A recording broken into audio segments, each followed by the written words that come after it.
I'd like to introduce you to the impulse momentum theorem. So let's start by defining momentum, which is a vector quantity denoted with the Greek symbol rho, which looks like a lowercase p. Momentum is the product of mass and velocity.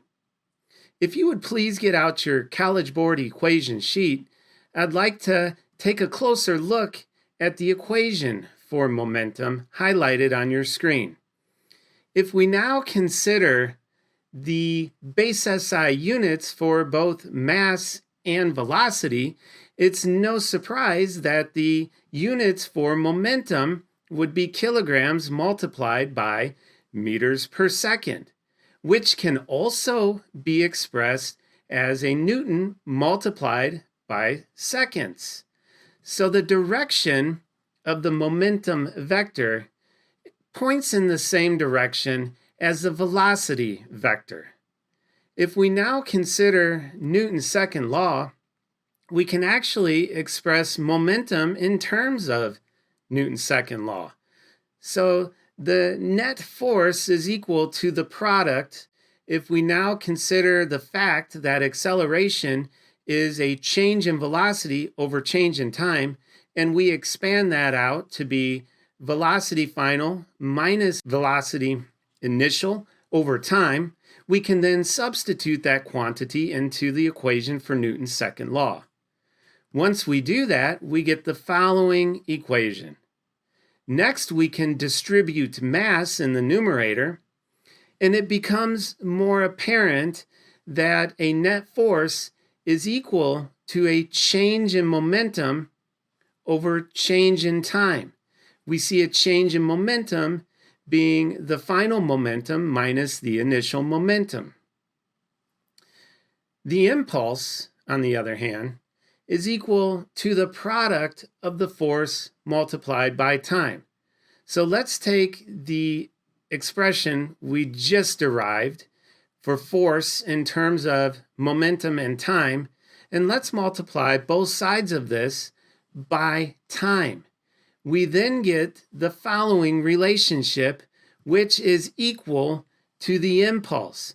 So an impulse is officially defined as a force multiplied by a duration of time.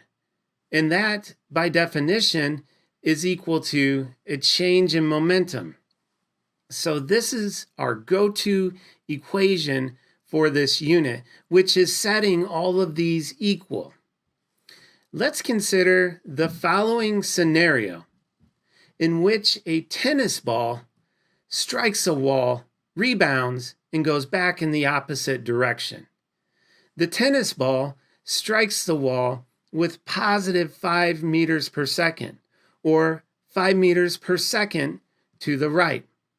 Let's calculate the initial momentum for this 60-gram tennis ball.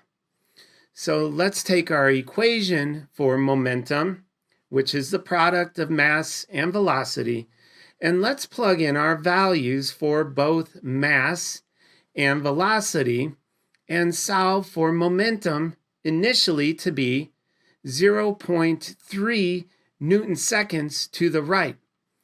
Now, a word of caution in this unit. We are dealing with vector quantities, so signage is of the utmost importance. Let's now consider this 60-gram ball, and it rebounds now with a velocity of 5 meters per second to the left.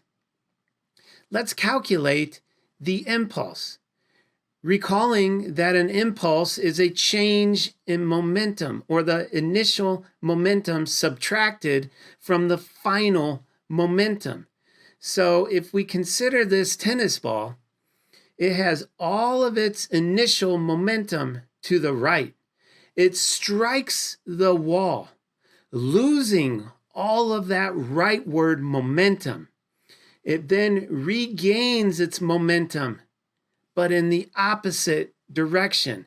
That's what's happening when this ball strikes the wall at 5 meters per second and then rebounds at negative 5 meters per second. So let's calculate the impulse. So using our go-to equation, we know that the change in momentum is equal to the final momentum minus the initial momentum. So if we plug in our values for the mass of the tennis ball and the velocity initial and velocity final, paying attention to our signage, we can solve for the impulse to be negative 0.6 Newton seconds, or 0.6 Newton seconds to the left. And again, if you consider the scenario in which this object's initial momentum was all to the right, then it stops for an instant, then it regains that same magnitude of momentum, but this time to the left. This answer of negative 0.6 Newton seconds should make sense. Lastly, let's calculate the net force exerted on the ball during its 8 milliseconds of impact. So again, our go-to equation to analyze that scenario is going to be now to look at our change in momentum, which is the impulse that we just calculated, except this time we're going to set that change in momentum or impulse equal to the net force multiplied by a duration of time for that impact. So if we now rearrange this by dividing both sides by the duration of time, we can isolate the net force. If we then plug in our values for the change in momentum calculated in the previous problem and divide that quantity by the duration of time in SI units of seconds, we can find that the net force exerted by the wall onto the tennis ball is negative 75 newtons, or 75 newtons to the left. So I wonder what the net force was exerted by the ball onto the wall. Guys, this is all an application of Newton's third law of force pairs. And as you know, if this wall exerts a leftward force onto the ball, then this ball exerts an equal force in magnitude, but to the right onto the wall. In this video, I've introduced you to the impulse momentum theorem. You now have an idea for the fact that an impulse is a change in momentum, and a change in momentum is a net force multiplied by some duration of time. And I'll see you guys in class.